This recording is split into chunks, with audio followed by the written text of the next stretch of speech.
উত্তরবঙ্গের খবর নিবেদন করছে আদি রেডিমেড সেন্টার। সম্পর্কের বন্ধন যেখানে চিরন্তন। Station road, Sodepur. এই খবরটি নিবেদন করছে Swami Vivekananda university, Saint Augustine's day school, Barrackpore. Success for every child.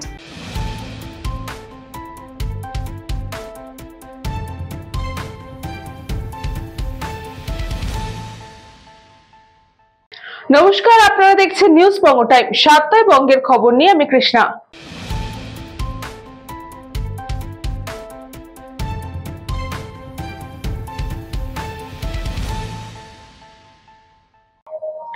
ঘূর্ণিঝড় মান্থার ভ্রুকুটি। সকাল থেকে বকখালি, গঙ্গাসাগর সহ বিভিন্ন প্রান্তে মাইকিং প্রচার চালাচ্ছে প্রশাসন। বঙ্গোপসাগরে সৃষ্ট ঘূর্ণিঝড় মান্থার প্রভাবে আগামী 28 তারিখ থেকে 31 তারিখ পর্যন্ত দক্ষিণ 24 পরগনা ও পূর্ব মেদিনীপুর জেলা ঝড়ের পূর্বাভাস জারি করেছে আলিপুর আবহাওয়া অফিস। ইতিমধ্যে সুন্দরবনের বিভিন্ন পর্যটন কেন্দ্রে পর্যটকদের ফিরে যেতে বলা হয়েছে। পর্যটন কেন্দ্রগুলি শুনশান। 40 থেকে 45 কিলোমিটার বেগে ঝোড়ো হাওয়া বইতে পারে এবং ভারী বৃষ্টির সম্ভাবনাও রয়েছে। আবহাওয়া দপ্তরের পূর্বাভাস অনুযায়ী সম্ভাব্য দুর্যোগ মোকাবিলা ইতিমধ্যে তৎপর হয়েছে প্রশাসন। দক্ষিণ 24 পরগনা জেলার সাগর ব্লক প্রশাসনের পক্ষ থেকে সিভিল ডিফেন্সের কর্মীরা সমুদ্র সৈকতে মাইকিং প্রচার শুরু করেছেন। অন্যদিকে প্রচার শুরু হয়েছে নামখানা থানার পক্ষ থেকেও। মৎস্যজীবীদের অবিলম্বে নিরাপদ স্থানে বা উপকূলে ফিরে আসার কথাও বলা হচ্ছে। একই সঙ্গে সাধারণ মানুষকে সতর্ক থাকা এবং প্রশাসনের নির্দেশ মেনে চলার অনুরোধও করা হয়েছে। জানা গিয়েছে, বঙ্গোপসাগরে তৈরি হওয়া নিম্নচাপটি শক্তি বাড়িয়ে ঘূর্ণিঝড়ে পরিণত হয়েছে, যার নাম দেওয়া হয়েছে মান্থা। এটি সরাসরি অন্ধ্রপ্রদেশের কাকিনাড়ার কাছ থেকে স্থলভাগে আছড়ে পড়লেও এর প্রভাবে বাংলার উপকূলবর্তী জেলাগুলিতে ভারী বৃষ্টি এবং ঝোড়ো হাওয়া বইবে। প্রশাসন উপকূলীয় এলাকাগুলিতে প্রয়োজনীয় ব্যবস্থা গ্রহণ করেছে ইতিমধ্যেই। যে সকল মৎস্যজীবী ভাইয়েরা সমুদ্রে মাছ ধরতে গিয়েছে থাকবে, যে সকল তীর্থযাত্রীরা সমুদ্রে স্নান করতে এসেছেন তাদেরকে অনুরোধ করা হচ্ছে আপনারা মৎস্যজীবী ভাইদের বলা হচ্ছে আবহাওয়া দপ্তরের মূলত যেটা বার্তা দিচ্ছি, আবহাওয়া দপ্তরের সময়সীমা অনুযায়ী বা নির্দেশ অনুযায়ী 28 তারিখ থেকে 30 তারিখ পর্যন্ত বঙ্গোপসাগর উত্তাল থাকবে। সেই প্রসঙ্গে আমরা সিভিল ডিফেন্সের পক্ষ থেকে এবং সাগর ব্লক প্রশাসনের পক্ষ থেকে আমরা যারা সমুদ্রে মাছ ধরতে যায় ডিঙ্গি নিয়ে বা ট্রলার নিয়ে, তাদেরকে আমরা অবগত করাচ্ছি যাতে এই দুদিন সামুদ্রিক উত্তাল থাকার কারণে যাতে মাছ ধরতে না যায় এবং যিনারা গেছেন তেনারা যেন আগামীকাল সুরক্ষিত জায়গায় ফিরে আসেন। সেই বার্তাটি আমরা গঙ্গাসাগরের বিভিন্ন প্রান্তে সিভিল ডিফেন্সের পক্ষ থেকে আমরা অবগত করাচ্ছি, যাতে এই প্রাকৃতিক কিছু বিপর্যয়ে যাতে আমাদের কোনো কিছু না দুর্ঘটনা ঘটে। সাগর ব্লক প্রশাসনের পক্ষ থেকে আমরা সবাইকে সচেতনতামূলক প্রচার করছি। দেখেন, কষ্ট তো হচ্ছে, আমরা একটু বেড়াতে এসে, কিন্তু প্রাকৃতিক দুর্যোগ তো আমাদের মেনে নিতেই হবে। আমরা আবারও আসবো, আবার আনন্দ করব, বুঝলেন। আমরা প্রায় আসি, এই জানুয়ারিতে আবার আসবো, এরকম একটা আমাদের প্রোগ্রাম আছে। এখন এটা তো আমাদের মানতে হবে। প্রশাসন বলছে যে মান্থা ঝড়, যে সংবাদে আমরা যেটা পাচ্ছি, এর জন্য প্রশাসন আগে থেকে সতর্কতা নিচ্ছে। এখানে জনসাধারণ যাতে সমুদ্রের তীরে না নামতে পারে, সেই জন্য প্রশাসন একটা ব্যবস্থা নিচ্ছে। তাদেরকে অনুরোধ করা হচ্ছে আপনারা মাছ ধরতে যাবেন না এবং যে সকল মৎস্যজীবী ভাইয়েরা সমুদ্রে মাছ ধরতে গিয়ে। দক্ষিণ 24 পরগনা থেকে বাবলু প্রামাণিক, নিউজ বঙ্গ টাইম।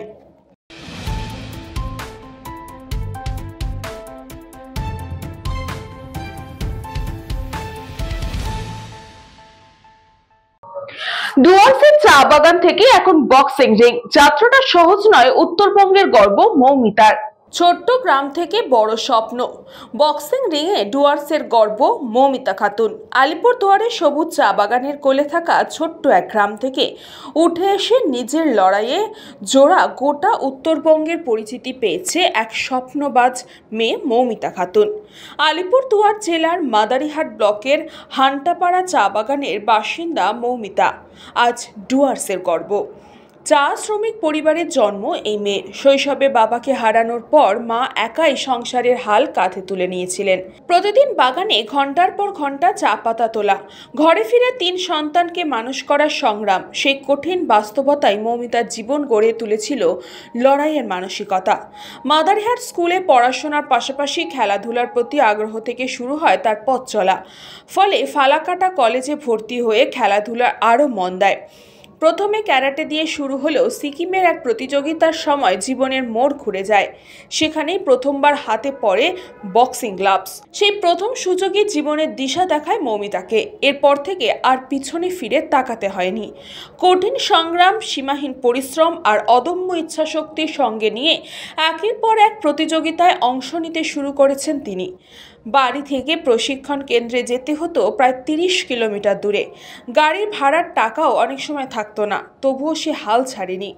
আজ সেই মেয়েটি জেলা ও রাজ্য স্তরে বিভিন্ন প্রতিযোগিতায় 25টি মেডেল জিতে নিয়েছে। চা বাগানের শ্রমিক পরিবারের এই মেয়ে আজ গোটা উত্তরবঙ্গের গর্ব। মৌমিতা জানায়, আমাকে মা কখনো থামতে দেয়নি। মাই আমার অনুপ্রেরণা। ছোটবেলায় দেখেছি মা কিভাবে লড়ে গেছেন, আমি শুধু সেই লড়াইটা চালিয়ে গেছি। पहले कराटे करती थी, उसके बाद एक दिन मेरा कोच ने बोला कि डिस्ट्रिक्ट गेम हो रहा है बॉक्सिंग का, करेगी? तो मैंने बोला अगर करने में तो कोई एतराज़ नहीं था ना, तो इसलिए मैं चली गई बॉक्सिंग करने के लिए। वहाँ पे डिस्ट्रिक्ट गेम था, सो वहाँ पे वो गेम करने के बाद मुझे ये अदर्स गेम से वो बहुत ज़्यादा बेटर लगा। सो वहीं से मेरा स्टार्टिंग है। मैं डिस्ट्रिक्ट, स्टेट और इस बार नेशनल करने गई थी। मैं 2-3 बार नेशनल का ट्रायल दे चुकी हूँ, पर कुछ मेरा पर्सनल रीज़न की वजह से मैं जा नहीं पाई। फिर इस बार जब मैंने ट्रायल दिया नेशनल का, तो इस बार वो गेम ही नहीं हुआ।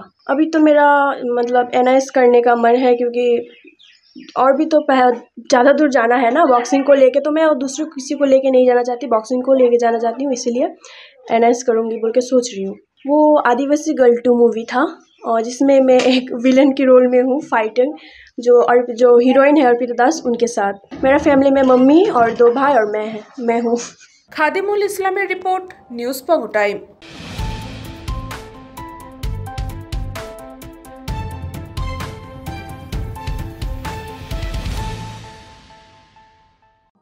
ফের কারখানা বন্ধের ভ্রুকুটি। উৎপাদন বন্ধের পর এবার সরানো হলো শ্রমিকদের হাজিরার খাতা। প্রতিবাদে কারখানা গেটে প্রবল বিক্ষোভ পথজোড়ায়। দিন 4 আগে উৎপাদন বন্ধ করে দিয়েছিল কারখানা কর্তৃপক্ষ। এবার সরানো হলো শ্রমিকদের হাজিরার খাতাও। একতরফাভাবে কর্তৃপক্ষ এভাবেই ধাপে ধাপে কারখানা বন্ধের প্রতিবাদে আন্দোলনে নামলেন কারখানা শ্রমিকেরা। ঘটনাটি বাঁকুড়ার বড়জোড়া ব্লকের নিরিশা গ্রামে থাকা একটি বেসরকারি ইস্পাত কারখানার। বাঁকুড়ার বড়জোড়া ব্লকের নিশিরা গ্রামে প্রায় 1.5 দশকেরও বেশি সময় ধরে রমরমিয়ে চলে আসছে সিপি ইস্পাত প্রাইভেট লিমিটেড সংস্থার ইস্পাত কারখানা। সেই কারখানায় এতদিন কর্মরত ছিলেন এলাকার 200-রও বেশি শ্রমিক। মাস 2 আগে থেকে লোকসানের কারণ দেখিয়ে শ্রমিকদের বেতন দেওয়া বন্ধ করেছে কারখানা কর্তৃপক্ষ। এরপরও উৎপাদন জারি ছিল। দিন 4 আগে কারখানার উৎপাদন বন্ধ হতেই প্রমাদ গুনতে শুরু করেন শ্রমিকেরা। আজ সকালে কারখানা শ্রমিকেরা অন্যান্য দিনের মতন কাজে যোগ দিতে গিয়ে দেখেন কারখানার গেটে থাকা শ্রমিকদের হাজিরার খাতা সরিয়ে দেওয়া হয়েছে। এতেই ক্ষোভ আছড়ে পড়েছে কারখানার গেটে। INTTUC এবং CITU সহ একাধিক শ্রমিক সংগঠনের শ্রমিকরা সম্মিলিতভাবে কারখানার গেটে বিক্ষোভ দেখান। তাদের দাবি 2 মাসের বেতন বকেয়া থাকা সত্ত্বেও কারখানায় তারা কাজ চালিয়েছে, কিন্তু এইভাবে একতরফা কর্তৃপক্ষ কারখানা বন্ধের সিদ্ধান্ত নিলে তাদের বিপদের সম্মুখীন হতে হবে। কারখানা বন্ধ করা হলো কেন? মালিক পক্ষ জবাব দাও, চালু করো, আমাদের বকেয়া বেতন দিতে হবে।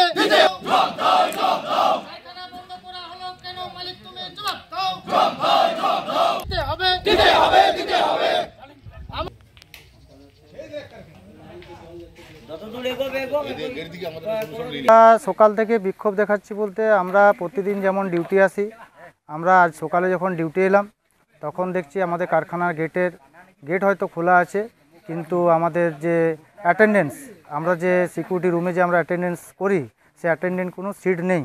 সিকিউরিটিকে যখন জিজ্ঞাসা করলাম, ওনারা বললেন আমাদের কাছে কোনো ইনফরমেশন নেই, আজকে সিগনেচার করা যাবে না, বা আমাদের কাছে অ্যাটেন্ডেন্স সিট কোনো নেই। আমরা যখন ম্যানেজমেন্টের সঙ্গে যোগাযোগ করার চেষ্টা করি, ম্যানেজমেন্টের কোনো স্টাফ কিন্তু অফিসে ছিলেন না। আমরা ফোন করতে গেলে ফোনে কোনো সুইচ অফ পাচ্ছি, আমরা কোনো সদুত্তর পাইনি। সমস্যা বলতে কাজের এমনি কোনো সমস্যা নেই, কিন্তু 4 দিন হলো এখন প্রোডাকশন বন্ধ আছে, 4-5 দিন হলো। কাল পর্যন্ত আমরা ডিউটি করেছি, আজকে সকালবেলা হঠাৎ করে এসে দেখছি কারখানা এরকম। 2 মাস কারো 3 মাসের মধ্যে পেমেন্ট বাকি আছে। আমরা প্রায় 200 জন ওয়ার্কার আছি।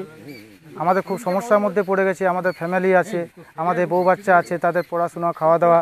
এমনকি দোকানদাররাও আজ থেকে বলতে শুরু করে দিয়েছে যে না, তোমাদেরকে আর ধার দেওয়া যাবে না। তাহলে আজকে আমরা যে এরকম অন্ধকারের মধ্যে আছি, আগামী দিনে কি হবে, আমরা কিভাবে প্ল্যান্টে আসবো, ডিউটি করব। ডিউটি করতে হয়তো কেউ বারণ করেনি, কিন্তু আমরা কিভাবে ডিউটি করব, আমরা কোথায় সিগনেচার করব, বা আমাদের কীরকম সেফটি আছে, কি আছে, আমরা তো সেই দিকে অন্ধকারের মধ্যে আছি। কোনো ম্যানেজমেন্টকে তো আমরা সামনে পাইনি, বা আমাদের সঙ্গে ম্যানেজমেন্ট কোনো রকম আলোচনাও করেনি বা কোনো নোটিশও দেননি। বিনা নোটিশে কারখানা এরকমভাবে অলিখিতভাবে বন্ধ রেখে দিয়েছেন। বিনা কারণে কারখানা বন্ধ করে দিয়েছে, কোনো নোটিশ নাই, ঠিক আছে। আবার মালিক পক্ষ আমাদের কাছে এসে বলুক যে আমাদের প্ল্যান চালাতে পারছি না, আমরা হয়তো মেনে নেবো। আমাদের ছেলেগুলোর আপনার 2 মাসে করে পয়সা বাকি আছে, প্লাস আবার কোম্পানির ছেলেগুলোর পয়সা বাকি আছে, তাদের পয়সাগুলো মিটিয়ে দিয়ে আপনি বন্ধ করে দিলে আমাদের কোনো অসুবিধা নেই। যদি মালিক চলে প্ল্যান চালাতে না পারে আমাদের কোনো অসুবিধা নাই, ঠিক আছে। হ্যাঁ, তারা সিকিউরিটি আছে, তারা পেমেন্ট পায় নাই, এবার সবাইকে নিয়ে তো চিন্তা ভাবনা আমাদের করতে হচ্ছে। হঠাৎ করে আজকে বন্ধ হয়ে করে দিল, কোনো নোটিশ নাই। আমরা সই করতে যাচ্ছি, তখন দেখছি বন্ধ। হ্যাঁ, বলুক, খবরটা জানান যে আমরা বন্ধ করে দেবো প্ল্যান, আমার সঙ্গে আলোচনা করুক। হ্যাঁ, এত পরিবার আছে, সব বেকার হয়ে যাবে, ঠিক আছে। যোগাযোগ করার চেষ্টা করছি, যোগাযোগ করে পাইনি, কোনো ফোনে সুইচ অফ আসছে, ঠিক আছে। আমি সকালে যখন খবরটা শুনলাম, খাঁড়ালি অঞ্চল নিরিশা সিপি ইস্পাত কারখানা দীর্ঘদিন ধরে চলছিল, আমাদের লোকাল ওয়ার্কার এবং বহিরাগত লেবাররাও কাজ করছিলেন। আমাকে স্বদেশ ঘোষ এবং তপন চক্রবর্তী সকালেই ফোন করে জানান। এখন আমাদের নতুন কমিটি হয়েছে, প্রদীপ দা আছে, মোহাম্মদ ওয়েস আছে, আমাদের নবকুমার বড়ু আছে, আর যে যে অঞ্চলে যারা দেখাশোনা করে সেই সমস্ত আমাদের অঞ্চল সভাপতি বা নেতৃত্বরা আছে। এটা জানার পরে আমি ডেপুটি লেবার কমিশনার চন্দ্রচূড় সাহেবকে ফোন করি। উনি বলেন বুধবার দিন অফিস খুলছে, একটা চিঠি দেন, আমি ডাকাবো। ঘটনাটা কি না, ওয়ার্কারদের না জানিয়ে নোটিশ দিয়েছে না দেয় নাই আমার নলেজে নেই, কিন্তু ওরা সেটা বলতে পারলো না। তাদের পেমেন্টও কিছু বাকি আছে। বলছে একটি লোক একমাত্র উত্তর দিল ম্যানেজমেন্টের, বললো আমরা কি করব, মালিক সবাইকে নিয়ে পালিয়েছে। পরবর্তীকালে বিডিওর সঙ্গে যোগাযোগ করি, আইসির সঙ্গে যোগাযোগ করি, গভর্নমেন্ট লেভেল, তাদেরকে জানাই, বলে ঠিক আছে, ডেপুটি লেবার কমিশনকে চিঠি দিয়ে কপিগুলো আমাদের দেখ, আমরা ডাকাচ্ছি এবং পেমেন্ট দেওয়া করাচ্ছি। কারখানা খোলা দেখেও সেটা আমরা দেখছি। আমরা চাইবো এই সময় কারখানার মালিক যদি বন্ধ করে চলে যান, আলোচনা না করে গভর্নমেন্টকে না জানিয়ে, তাহলে খুব মুশকিল ব্যাপার আছে। কারণ ওয়ার্কারদের স্বার্থে, ওয়ার্কারদের তো আর কোনো দোষ নেই, ওয়ার্কার ভাইয়েরা কাজ করে পরিশ্রমের পয়সা নেই, সেটা টাইমলি মালিক দিতে পারে না। মালিক যদি চালাতে না পারবো বলে, তাহলে তো গভর্নমেন্ট লেভেলে ওনার বৈঠক করা উচিত, এবং কি হবে না হবে ডেপুটি লেবার কমিশনের মাধ্যমে এগিয়ে যাওয়া উচিত। আমরা আমাদের ছেলেদের বলেছি, বিশেষ করে তপন এবং আমাদের স্বদেশ, যে তোমরা ছেলেদের নিয়ে ঠান্ডা মাথায় রেখে গভর্নমেন্টের কাছে যাও, গভর্নমেন্ট একটা সুরা ব্যবস্থা করবে, মানে কেমিরে ডাকার ব্যবস্থা আমরা করছি। কেন এই ঘটনা ঘটলো আমরা দেখছি, এবং আমরা চাইবো দ্রুতভাবে কারখানা খুলে যাক। বর্জরা শিল্পাঞ্চলের এটা নতুন কিছু নয়, কারখানা একটার পর একটা বন্ধ হয়ে চলেছে। এই তোলামূলের এমএলএ বর্তমানে অলোক মুখোপাধ্যায়ের নেতৃত্বে যেভাবে কারখানাগুলি একটার পর একটা বন্ধ হচ্ছে, আজকে লজ্জাজনক। আজকে বর্জরা শিল্পাঞ্চলের যে সিপি ইস্পাত প্রাইভেট লিমিটেড রয়েছে, সেখানে দেখুন আজকে 300 থেকে 400 ওয়ার্কার আজকে রাস্তায় বসে গেল, তাদেরকে 4-5 মাসের বেতন দেওয়া হয়নি। আজকে হঠাৎ করে সেখানে প্রোডাকশানের ডিউটি গিয়ে পরে শ্রমিকরা দেখতে পাচ্ছে তাদের অ্যাটেন্ডেন্স খাতা সরিয়ে দেওয়া হয়েছে। কেন? আজকে যেভাবে বর্জরা শিল্পাঞ্চলের ঘুটগড়িয়া, আশুড়িয়াতে যে কারখানাগুলো একটার পর একটা বন্ধ হচ্ছে, এই এমএলএর নেতৃত্বে যেভাবে কাটমানি শুরু করেছে, আজকে আমাদের সাধারণ বাড়ির ছেলেরা আজকে কাজ হারা, আজকে দিশেহারা, তারা আজকে রাস্তায় নেমেছে। তাদের সংসার কি করে চলবে তো তারা তো দেখে না। আজকে তাদের উন্নয়ন হচ্ছে, কারখানা বন্ধ হচ্ছে, কোটি কোটি টাকা তারা লুট করে তারা নিজেদের গাড়ি বাংলো বাড়ি বানাচ্ছে।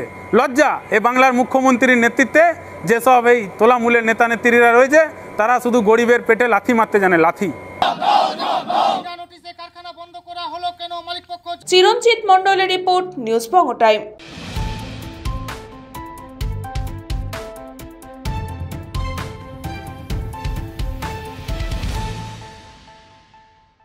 বাদুড়ের উপদ্রব কি করছে না বাদুড়ের দল, রীতিমতন এলাকায় তাণ্ডব চালাচ্ছে বলে অভিযোগ। পুজোর মধ্যে বিভিন্ন বাড়িতে সাজানো লাইটিং, টুনি লাইট থেকে শুরু করে বাড়ির ঘরের বিভিন্ন জিনিসপত্র নষ্ট করা থেকে গাছের বিভিন্ন ফলমূলকে নষ্ট করে এলাকায় তাণ্ডব চালাচ্ছে বাদরের দল বলে অভিযোগ জলপাইগুড়িবাসীর।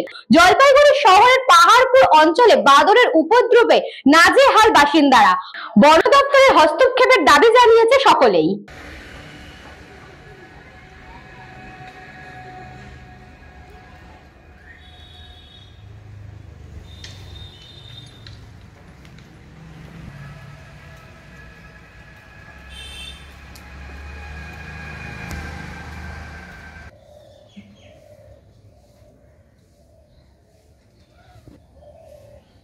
আমরা বাড়ি ঘর আমাদের কিচ্ছু মানে না, ঘরের কৌটা গাউটি সব নিয়ে চলে যায়, তার জন্য গুলটি ব্যবহার করছি। আর কি করার আছে, ঘরে বিছনায় নিচে চলে যাচ্ছে, গোলা বাদর এসেছে। ছাড়বা নাকি এগুলা?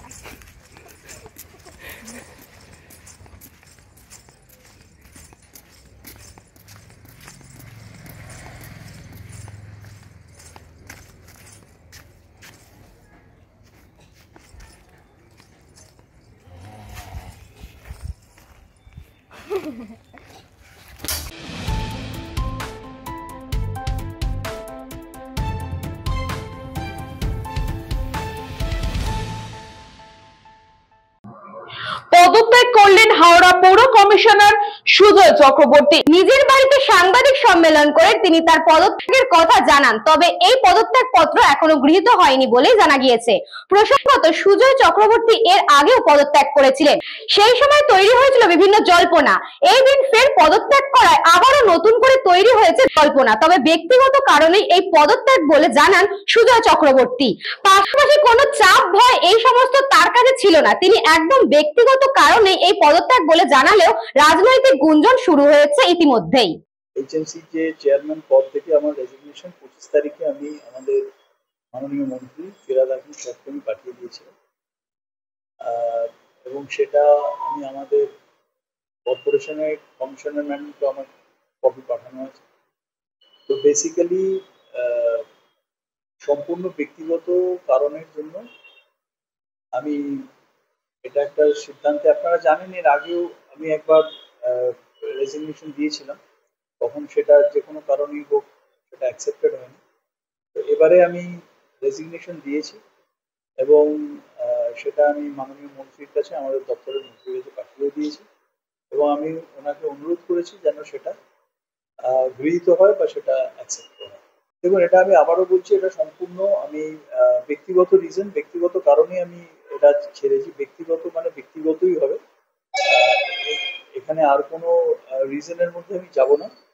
বাট একটাই কারণ হচ্ছে, এটা আমার সম্পূর্ণ পার্সোনাল রিজনের জন্য আমি ওই 25 এই চিঠিটা এটা আমি পাঠিয়ে দিয়েছি। প্রেশার আমার কাছে কিছু ছিল না, আমি একদম পার্সোনাল রিজনের জন্যই এটা করছি।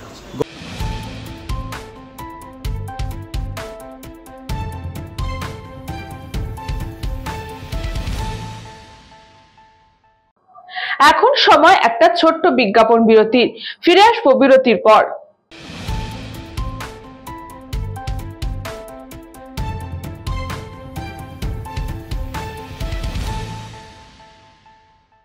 এই খবরটি নিবেদন করছে স্বামী বিবেকানন্দ ইউনিভার্সিটি। আপনার সন্তানের স্বপ্নের ভবিষ্যৎ গড়ে তোলার একমাত্র সঠিক ঠিকানা। যোগাযোগ 7044086270। St. Augustine's Day School, Barakpur. Success for every child. Admission open session 2026 to 2027. Contact number 9007934555. পুরীর খাঁচা মানে আদি নৃসিংহ সুইটসের খাঁচা। স্বর্গদুয়ার থেকে মন্দিরে যাওয়ার রাস্তায় পিন্দি প্যালেসের বিপরীতে মিলবে খাঁচার খাজানা, আদি নৃসিংহ সুইটস।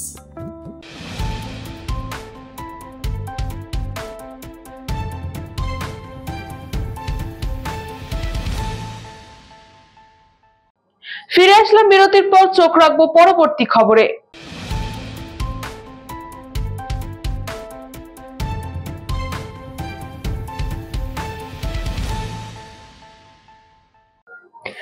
দক্ষিণ কলকাতা জেলা কংগ্রেস কমিটির ডাকে হাজরা মোড়ে বিক্ষোভ ও কুসুম পুতুল দাহ। এদিন আমেরিকার জনপ্রিয় খবরের কাগজ ওয়াশিংটন পোস্টে একটি চাঞ্চল্যজনক খবর প্রকাশ্যে নিয়ে আসে। খবরের প্রকাশে যে ভারতের বহু প্রাচীন বীমা সংস্থা ভারতীয় জীবন বীমা নিগম থেকে 33,000 কোটি টাকা গৌতম আদানিকে পাইয়ে দিয়েছে। এই ভারতীয় জীবন বীমা সংস্থায় দেশের গ্রাম থেকে গ্রামান্তরের মানুষের একমাত্র ভরসা ছিল। নিজেদের সঞ্চিত ধন এই সংস্থা রাখে, এই কারণে যে এখানে সঞ্চিত ধন জমা রাখা নিরাপদ বলে এই সংস্থায় কয়েক লক্ষ লোকের কর্মস্থল, স্থায়ী কর্মচারী, হাজার হাজার এজেন্ট ও তাদের পরিবার এই সংস্থার সঙ্গে জড়িত। ওয়াশিংটন পোস্ট জানাচ্ছে যে সৌর বিদ্যুৎ প্রকল্পে সরাসরি অফিসারদের ঘুষ দিয়ে অতিরিক্ত মুনাফা লাভ দেখিয়ে শেয়ারের মূল্য বেশি করে দেখিয়ে আমেরিকায় আর্থিক দুর্নীতি সংগঠিত করছে। ঘুষ কাণ্ডের পর আদানি ও তার ভাইপোর বিরুদ্ধে গ্রেফতারি পরোয়ানা জারি হওয়ার পরে দেশের সমস্ত ব্যাংক আদানি গোষ্ঠীকে ঋণ দিতে অস্বীকার করেছে। সেই সময় দেশের প্রধানমন্ত্রী নরেন্দ্র মোদীজি তার পরম মিত্র আদানিকে জামাই আদর করে এই ভারতীয় জীবন বীমা নিগম থেকে এক প্রকার জোর খাটিয়ে 33,000 কোটি টাকা ঋণ পাইয়ে দেন। প্রশ্ন হচ্ছে জনগণের কাছ থেকে তাদের কষ্টার্জিত উপার্জনের গচ্ছিত অর্থ কেন মোদীজি তার পরম বন্ধু আদানির হাতে তুলে দিয়েছে এবং কেন সেই বিষয়টি দেশের মানুষের কাছে গোপন করা হয়েছে? এই প্রশ্নের উত্তরের দাবিতে আজ হাজরা মোড়ে দক্ষিণ কলকাতা জেলা কংগ্রেসের পক্ষ থেকে বিক্ষোভ প্রদর্শন করা হয়। তার পাশাপাশি এই বিক্ষোভে মোদিজি এবং আদানির কুশপুতুল পোড়ানো হয়। অফিসারদের ঘুষ দিয়ে শেয়ারের মূল্য বাড়িয়ে আমেরিকাতে শেয়ার বিক্রি করেছিল। সেই শেয়ার কেলেঙ্কারিতে আমেরিকায় যখন কংগ্রেস জিন্দাবাদ 33,000 কোটি টাকা কোথায় গেল? নরেন্দ্র মোদী জবাব দাও।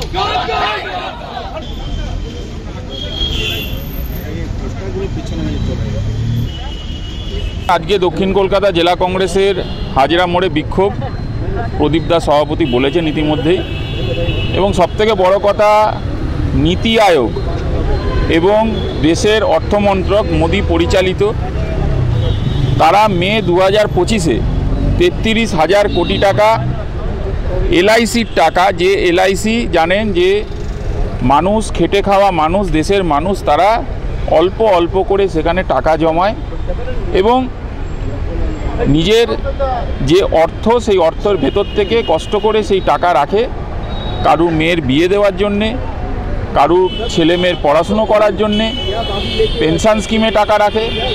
সেই 33,000 কোটি টাকা আদানিকে পৌঁছে দেওয়া হচ্ছে। কারা পৌঁছচ্ছে আমরা সবটাই বুঝতে পারছি। ওই জন্যে আমরা বলতে চাইছি যে জয়েন্ট পার্লামেন্টারি কমিটি করা হোক, কংগ্রেসের এটা ডিমান্ড। জেপিসি করে মানুষের কাছে সত্যটা আসুক, তার কারণ আমরা জানি দেশের টাকা লুট হচ্ছে। দেশের এবং দশের টাকা যারা লুট করছে দিনে দুপুরে, তারা চোর বলে আমরা জানি। তাই চোর তারাও, দেশ বাঁচাও।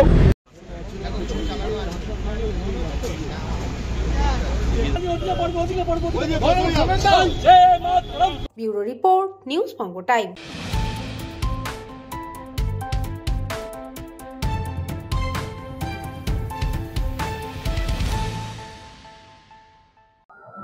আজ ছট পুজো, প্রথম গঙ্গা স্নান।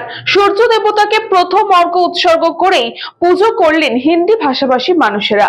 ছট পুজো একটি আদিম উৎসব, যা ঐতিহ্যবাহী উৎসাহ যা প্রত্যেক বছরই সাড়ম্বরে পালিত হয়ে আসছে। ছট কয়েক সহস্রাব্দ আগে থেকে প্রচলিত। মহাভারত এবং রামায়ণের মতো ঋগ্বেদেও কিন্তু এর উল্লেখ পাওয়া যায়। ছট শব্দটি সংস্কৃত শব্দ ষষ্ঠী থেকে এসেছে। দীপাবলির 6 দিন পর এই উৎসব পালিত হয়। ঐতিহ্যগতভাবে বিহার, ঝাড়খণ্ড, উত্তরপ্রদেশ এবং নেপালের বিভিন্ন অঞ্চলে পালিত এই উৎসব এখন সারা দেশে প্রতিধ্বনিত হয়। ঐতিহ্য অনুসারে উপাসকরা সূর্য এবং তার বোন ষষ্ঠী দেবী মানে ছটি মাইয়ার আশীর্বাদ পেতে ছট পুজো করে থাকেন। 4 দিনের এই ব্রতের প্রথম দিনে ব্রতধারী বাড়িঘর পরিষ্কার করে স্নান সেরে শুদ্ধাচারে নিরামিষ ভোজন করেন, যাকে নাহায় খায় বলা হয়। পরদিন থেকে উপবাস শুরু হয়। ব্রতী দিনভর নির্জলা উপবাস পালনের পর সন্ধ্যায় পুজোর শেষে ক্ষীরের ভোগ গ্রহণ করেন। এটি খরনা নামে পরিচিত। তৃতীয় দিনের নিকটবর্তী নদী বা জলাশয়ের ঘাটে গিয়ে অন্যান্য ব্রতীর সাথে অস্তগামী সূর্যকে অর্ঘ্য অর্থাৎ দুধ অর্পণ করা হয়। ব্রতের শেষ দিনে পুনরায় ঘাটে গিয়ে উদীয়মান সূর্যকে পবিত্র চিত্তে অর্ঘ্য প্রদানের পর উপবাস ভঙ্গ করে পুজোর প্রসাদ রূপে সাধারণত বাঁশ নির্মিত পাত্রে বা সুপে গুড়, মিষ্টান্ন, ক্ষীর, ঠেকুয়া, ভাতের নাড়ু এবং আখ, কলা, মিষ্টি, লেবু প্রভৃতি ফল ইত্যাদি জনসাধারণকে দেওয়া হয়। সোদপুর 12 মন্দির ঘাটে চলছে কিন্তু এই বিশেষ ছট উৎসব। এই সম্পূর্ণ অনুষ্ঠানটাকে সুন্দরভাবে পরিচালিত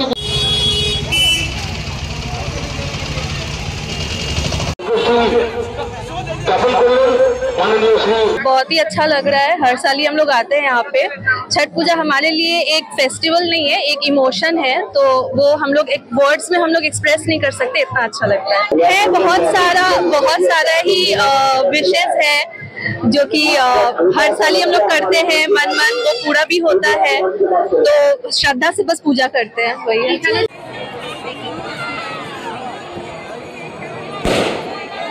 ভালো লাগছে এখানে যে ছট পুজোগুলো সিস্টেম ব্যবস্থা খুব ভালো করা হয়েছে, ঠিক আছে, পরিষ্কারই আছে, খুব একটা তাড়াহুড়ি নেই, এখানে সব খুব ভালোভাবে হচ্ছে, এখানে কোনো অসুবিধা হচ্ছে না। পুজো করি সূর্য দেবের পুজো করি কি আমরা বাচ্চা আছে সব কই ভালো থাকে, ওই জন্য তা থেকে ভগবান আমি তোমরা সুখী শান্তি থাকে, তারপরে আমি আপনাকে প্রার্থনা করব।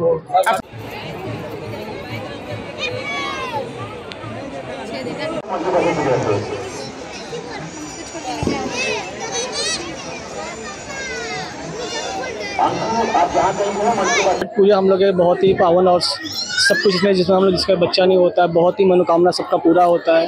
ये हम लोग का एक बिहार का एक उत्सव है जिसको हम लोग बहुत ही धूमधाम से मनाया जाता है हमारे यहाँ पे, और यहाँ की अभी पश्चिम बंगाल में भी हम लोग आकर के बहुत ही इसको पावन से मना रहे हैं।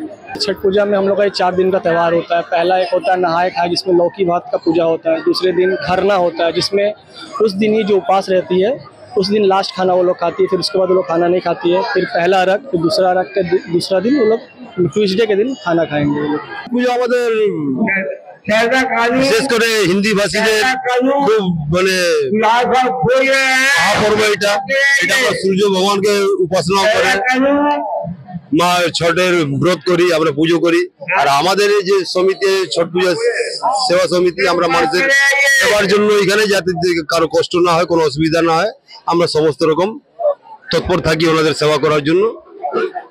আর এই বছর আমাদের বিশেষ করে মানে আমাদের সিলভার জুবলি ইয়ার আছে, প্রশাসনের আমাদের লোকাল পৌরসভা, তারপরে ফায়ার ব্রিগেড, আমাদের লোকাল থানা খড়দহ থানা, আমরা খুব সহযোগিতা পাই। এনারা সবসময় আমাদের পাশে থাকেন, সবসময় আমাদের গাইড করেন। আমাদের এমএলএ সাহেব আছেন, আমাদের কাউন্সিলর সাহেব আছেন, সবারই আমরা 1 নম্বর 2 নম্বর 3 নম্বর কাউন্সিলররা আছেন, আমাদের সহযোগিতা করেন, সবসময় আমাদের সঙ্গে থাকেন। এটা আমরা পানিহাটি পৌরসভার তরফ থেকে আমরা এখানে মেডিকেল ক্যাম্প করে বসেছি। প্রতি বছর আমাদের এখানে বসা হয়, যাদের ধরুন আগুনের ইয়েতে হাত পুড়ে যায় বা যা কিছু যে কোনো ফ্রাস্ট্রেটের জন্য আমরা এটা পানিহাটি মিউনিসিপ্যালিটির তরফ থেকে আমাদের বসি। প্রতি বছরের মতো এবছরেও বসেছি।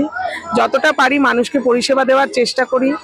আমাদের সঙ্গে আমাদের পৌরসভার প্রত্যেকে রয়েছেন, তো ওনাদের নির্দেশ অনুসারেই আমরা এগুলো করি। আমাদের ব্যক্তিগতভাবেও করতে খুব ভালো লাগে, যার জন্য আমরা অপেক্ষা করে থাকি কবে এই ডিউটিটা আসবে, আমরা সেটা করব। আজকে যেরকম আজকে দুপুর 2টো থেকে যতক্ষণ পর্যন্ত এখানে মানুষরা থাকবেন ততক্ষণ থাকবো, আবার কালকে ভোর 4টে থেকে আমরা এখানে থাকবো 8:30 9টা পর্যন্ত সকালে।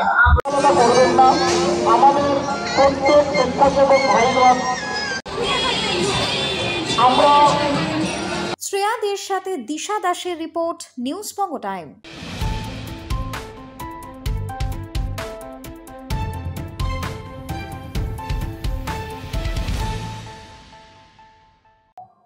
সাতটার বঙ্গের খবর এখন এই পর্যন্তই। চোখ রাখুন নিউজ বঙ্গ টাইমে।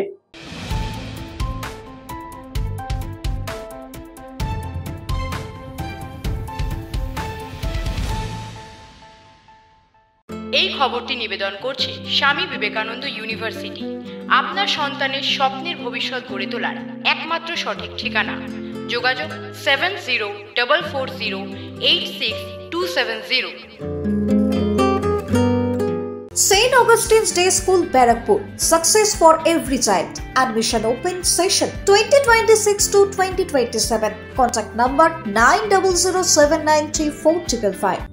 পুরীর খাজা মানে আদি নৃসিংহ সুইটসের খাজা। স্বর্গদুয়ার থেকে মন্দিরে যাওয়ার রাস্তায় পিন্দি প্যালেসের বিপরীতে মিলবে খাজার খাজানা। আদি নৃসিংহ সুইটস।